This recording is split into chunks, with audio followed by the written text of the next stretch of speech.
পোলবার আমনান গ্রাম পঞ্চায়েতের বীরেন্দ্রনগর, ডাকাতিয়া ভেরি, নতুন very, ডুবির very. শিলাবৃষ্টিতে ফসলের ব্যাপক ক্ষতি হলো হুগলির পোলবা দাঁতপুর ব্লকে আমনান পঞ্চায়েত এলাকায়। একই অবস্থা হারিট গ্রাম পঞ্চায়েতের পয়ান প্রেমনগর, মথুরপুরেও। ধান, পাট, তিল এবং সবজি ক্ষেত উজাড় হয়ে যায় শিলাবৃষ্টিতে। সোমবার রাতে হঠাৎই শুরু হয় কালবৈশাখীর ঝড়।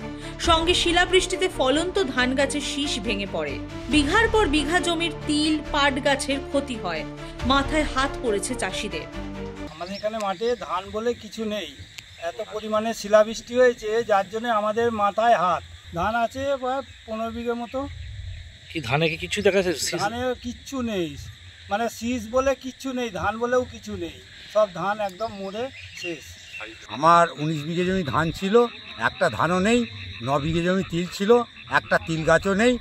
ঝিঙে ছিল 1.5 বিঘে জমি, শশা ছিল 1 বিঘে জমি, বেগুন ছিল 8 কাঠা জমি, কিচ্ছু নেই। সমস্ত ফসল নষ্ট হয়ে গেছে, একটাও দেখতে পাচ্ছি না যে কিছু পাবো। কীভাবে হলো ওটা?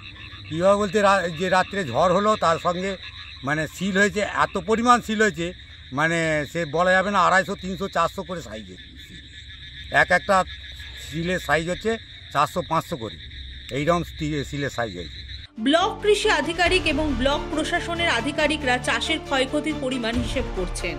তারা জানান যাদের ফসল বীমা করানো আছে তারা বীমার টাকা পাবেন, কিন্তু যে ফসলের বীমা নেই তাদের কিভাবে ক্ষতিপূরণ দেওয়া হবে সেটাও ভাবা হচ্ছে। Bureau report, the wall.